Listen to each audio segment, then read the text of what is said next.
Welcome to my channel. Don't forget to like, comment and subscribe. My first wish is to see this plague of mankind, war, banished from the earth.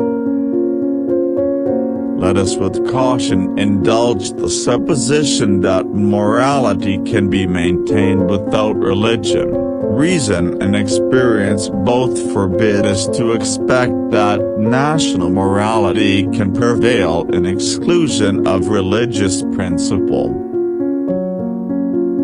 If we desire to avoid insult, we must be able to repel it if we desire to secure peace. One of the most powerful instruments of our rising prosperity, it must be known that we are at all times ready for war.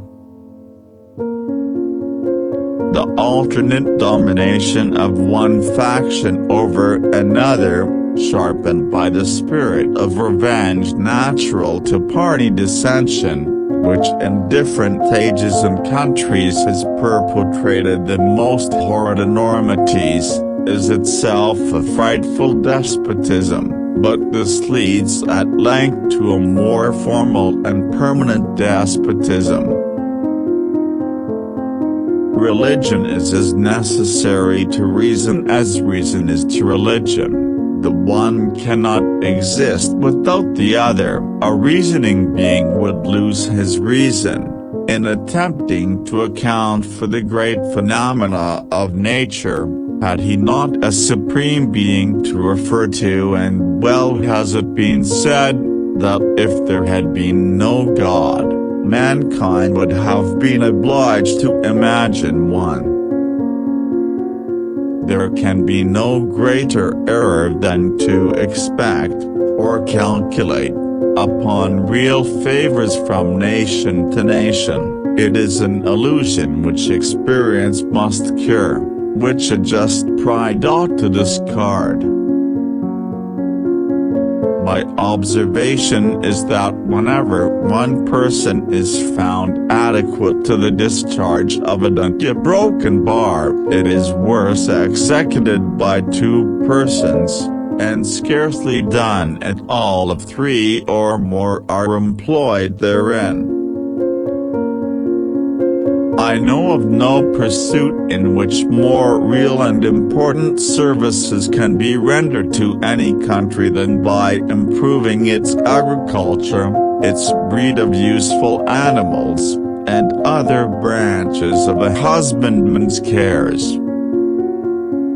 The establishment of civil and religious liberty was the motive which induced me to the field, and the object is attained, and it now remains to be my earnest wish prayer, that the citizens of the United States could make a wise and virtuous use of the blessings placed before them.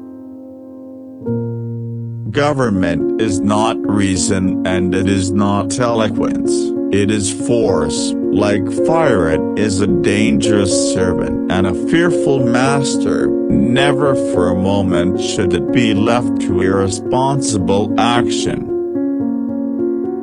I do not mean to exclude altogether the idea of patriotism. I know it exists, and I know it has done much in the present contest, but I will venture to assert that a great and lasting war can never be supported on this principle alone. It must be aided by a prospect of interest, or some reward.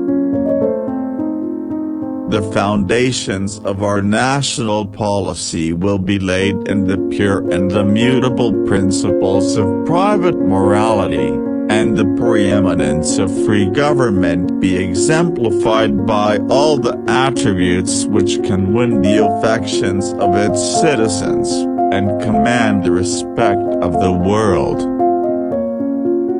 The preservation of the sacred fire of liberty, and the destiny of the Republican model of government, are justly considered deeply, perhaps as finally staked on the experiment entrusted to the hands of the American people. It should be the highest ambition of every American to extend his views beyond himself, and to bear in mind that his conduct will not only affect himself, his country, and his immediate posterity, but that its influence may be coextensive with the world, and stamp political happiness or misery on ages yet unborn.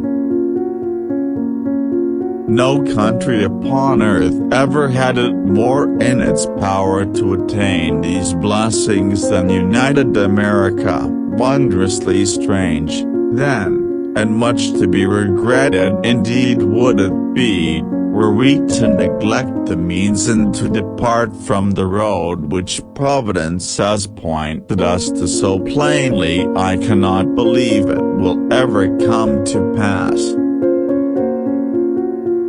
Citizens by birth or choice of a common country, that country has a right to concentrate their affections.